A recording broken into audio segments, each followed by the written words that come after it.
Essa ausência de luz de canal no terço apical dessa raiz mesial de molar inferior já dá aquela dica pra gente, né? Ó, não adianta ficar aqui tentando, né, sem estratégia. Senão você vai perder muito instrumento, vai jogar dinheiro fora e não vai muitas vezes chegar no seu resultado desejado, que é logicamente os canais totalmente preparados, descontaminados, obturados de maneira adequada. Isso você consegue dando patente e depois sabendo também que instrumentos você vai usar. Então, para poder te ajudar nessa empreitada aí, eu vou falar para você aqui qual que foi a sequência que eu usei nesse caso aqui. E olha só, eu vou falar em tip e taper de instrumentos. A gente tem uma infinidade de instrumentos no mercado.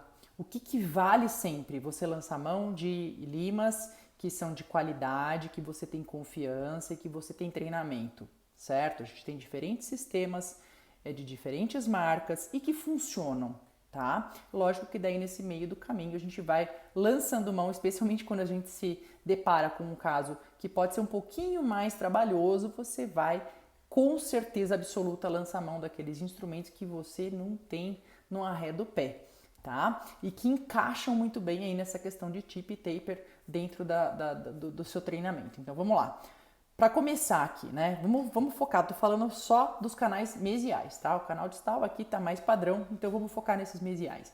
Primeira coisa, eu faço uma exploração manual. Então, com uma Lima 8 C-Pilot, eu vou até onde? O comprimento aparente desse dente aqui estava entre 17 e 18, tá? 17, 17,5.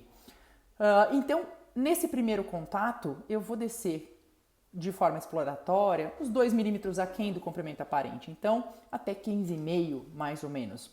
E a Lima 8, ela desceu bem ali até uns 14 para chegar até os 15 e tanto, e ela já começou a dar aquela enroscada, falou, opa, a gente está entrando naquela região onde não se vê luz de canal, mas beleza, com movimentos exploratórios, ela foi descendo ali até os seus 15,5 como previsto. Muito bem, fiz essa exploração manual, lembrando sempre a substância química auxiliar no conduto, estava com clorexidina 2% gel e cada troca de instrumento, irrigação com soro 5 ml, não vou ficar repetindo isso daqui no meio do caminho, tá? Mas você já sabe que a gente não pula uma lima aí sem poder, sem fazer, né, essa limpeza a partir do momento que a gente está já limando e ampliando aqueles condutos. Nessa parte da exploração a gente pode ter aí uns momentos de usar 2 ou 3 instrumentos, de uma 6, 8, 10, sem substituir esse gel que está ali durante o uso do instrumento. Muito bem, na sequência eu já vou fazer o que? O uso de uma lima mecanizada de glide. Para esse caso aqui, eu escolhi o que? A AirPilot 12,5, ponta 12,5, tá? Tip 12,5, taper 04. Tá? Então ela cumpriu muito bem e ela desceu ali muito próximo do que? Vou até os 15,5? Não, vou parar um pouquinho antes, porque você já me ouviu falando isso aqui antes no canal, se você já acompanha a gente há mais tempo, eu paro um pouco antes para eu não causar um degrau. Se eu for toda hora até o ponto que aquele meu instrumento manual foi, o que vai acontecer? Vou formar um batente. E aí, para eu passar daquilo em uma região que eu já nem enxergo luz de canal, em função de curvaturas mais abruptas, de uma atresia dessa região, de canais confluentes eventualmente, fica muito mais difícil. Então, eu paro um pouco aqui. Então, minha 12,5 04, taper 04, eu parei ali por volta de uns 14,5, próximo de 15. É só não chegar exatamente onde você estava. Muito bem.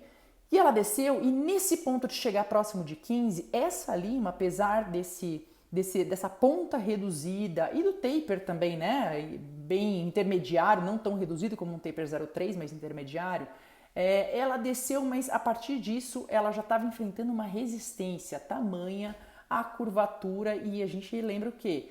Na radiografia eu estou vendo o quê? Curvatura em quantos planos? De uma forma bidimensional, e eu tenho que lembrar que eu estou atuando tridimensionalmente. Então essa resistência que você sente no motor, esse feedback que você tem de tato, você tem que estar antenado para não forçar, você não vai forçar na pressão apical para que o seu instrumento desça, senão você está próximo de uma fratura desnecessária, tá? Muito bem, não que nenhuma fratura seja necessária, né? Mas uma que é totalmente evitável. Certo. Depois da lima de glide, eu faço o quê? Recapitulação, ou seja, com a minha lima 8 C-Pilot eu ultrapasso aqueles 14,5, não é? Que eu peguei e desci com a minha lima R-Pilot. Então, maravilha. Tá patente? Não fiz degrau com essa R-Pilot? Não, posso dar sequência. Nessa hora, olha só, eu poderia até pegar e simplesmente ampliar um pouco mais já, né? Poxa, eu vou pegar uma lima de glide aqui que já seja um 1504, alguma coisa assim. Não, vamos ver como é que se comporta se eu pegar um instrumento aqui que ele vai pegar e vai fazer já um preparo de corpo de canal, certo? Vou pegar, não vou forçar a apical, mas já posso pegar e me adiantar nesse preparo de corpo de canal. Nem que eu consiga ampliar um pouco mais meu terço cervical antes de usar qualquer outro instrumento que eu busque chegar mais próximo daqueles 14,5. Por que isso, gente? Porque assim, ó, alivia um pouco logo aquela primeira curvatura de saída que a gente tem da embocadura do canal. Então é super interessante, né? Já que eu consegui passar um glide mecanizado até 14,5, maravilha. Para esse caso aqui, peguei uma RSproc R25 e com a R25 já deu para chegar ali praticamente em terço médio, tá? Então ainda mais ou menos aí na metade do comprimento desse canal, mas eu já consegui essa ampliação, essa primeira ampliação de terço cervical. Isso facilitou demais o que? O meu passo seguinte, que foi retomar, logicamente depois de irrigar e tudo mais, mas aí durante a recapitulação, né, que eu só gostaria assim de verificar, olha, estou recapitulando, estou vendo que meu conduto continua patente, não estou formando desvio, degrau, nem nada, não estou obstruindo nada. Na recapitulação, o que eu já pude notar? Que a minha lima 8, que estava descendo ali até os 15,5, ela já estava entrando muito mais facilmente, de maneira muito mais fluida até esses 15,5. Falei, opa, aqui dá para eu fazer o quê? Já avançar e ver se eu chego mais perto ainda do comprimento aparente. Quem sabe eu consigo até a patência aqui.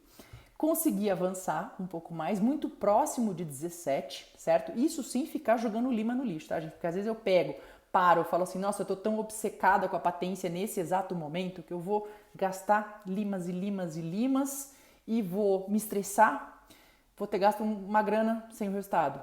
Vamos lá. Então peguei minha lima 8 e falei, opa, chegou ali no 16,5, quase 17. Maravilha, preciso me estressar com a patência nessa hora? Não. O que eu vou fazer? Eu falei, agora pode ser interessante eu usar não só a minha lima R-Pilot, né, descendo um pouco mais, aproximando um pouco mais já da onde foi a minha lima 8 C-Pilot, ok? Que foi ali nos 16,5. Então, ó, já dá para eu descer minha R-Pilot ali, 15,5 mais ou menos, próximo de 16.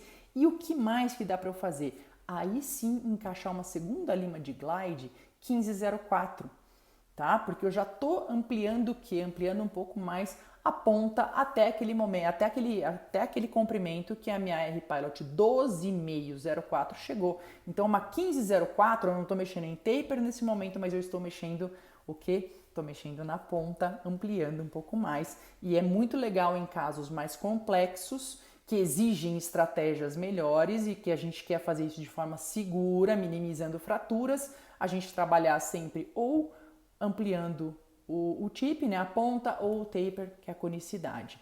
Muito bem, então foi o que eu fiz, ampliei até a 15,04, ali próximo de 15,5, quase 16 milímetros, irriguei bastante e fiz recapitulação. Maravilha, a recapitulação ainda tá ali, não tá chegando ainda no 17, não tá dando aquela patência tão fluida ainda. E veja só, estou com a C-Pilot 8 sem ficar jogando lima fora. Peguei uma lima nova C-Pilot 8 para fazer isso, mas até agora eu consegui usar sem deformar essa lima, tá? E aí? Agora eu vou tentar a patência. Não, calma, respira. Eu já terminei preparo de corpo do canal? Não, não terminei. Né? Eu usei naquele momento a RSproc até um certo ponto que ela descia de maneira tranquila, sem eu, né, forçar e nem nada, de maneira segura.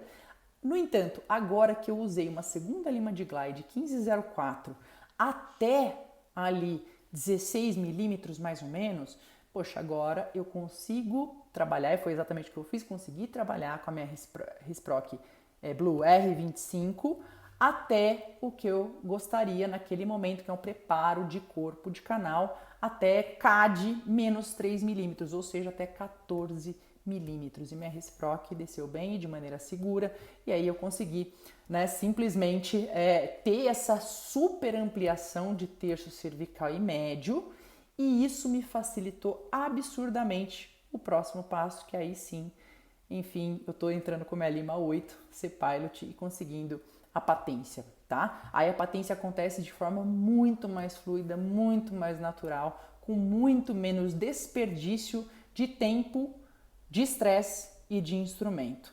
Tá? Aí conseguida a patência, lógico, daí todas as dicas que você já sabe a respeito da patência em si, às vezes pré-curvar um pouco de lima, você saber para onde você aponta essa pré-curvatura e por aí vai, mas aí foi bem tranquilo porque o meu instrumento C-Pilot 8 estava entrando de maneira bastante fluida. E para finalizar o preparo geral daí desse terço apical, eu fiz o uso da sequência depois da patência, né, no comprimento real de trabalho, que é ultrapassando um pouco o zero, tá? Na verdade eu ultrapasso aí 1 milímetro o comprimento real de trabalho. Então, em 18 milímetros eu usei a R-Pilot, depois a 1504, depois um instrumento 2504, ok? Que ele já apresentou bastante resistência, o que me deu um feedback tátil, assim como eu também esperava, né, dessa complexidade de curvatura em múltiplos planos desse terço apical, e me mostrou o quê? Mostrou, opa, tá, isso daqui tá resistente o 2504 para eu descer.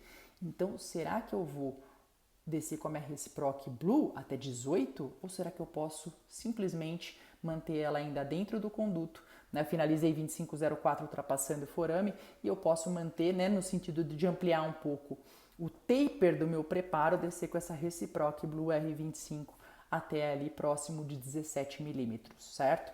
Então ficou um preparo com uma excelente formatação, extremamente seguro, foi extremamente fluido, tá? Não teve um ponto que eu fiquei, nossa, fiquei brigando com o preparo, tá? E muito favorável para conduzir depois uma obturação extremamente tranquila e finalizar esse tratamento. Desde o manejo dessa paciente, toda a parte de cuidado, de controle de dor, a paciente não sentiu absolutamente nada, não era um caso que a paciente estava com pulpite, e até o fim do procedimento, essa paciente estava super tranquila, tudo conduzido em sessão única e a paciente disponível depois para o indicador poder dar sequência aí na restauração, na realização aí de uma coroa total nesse dente, certo?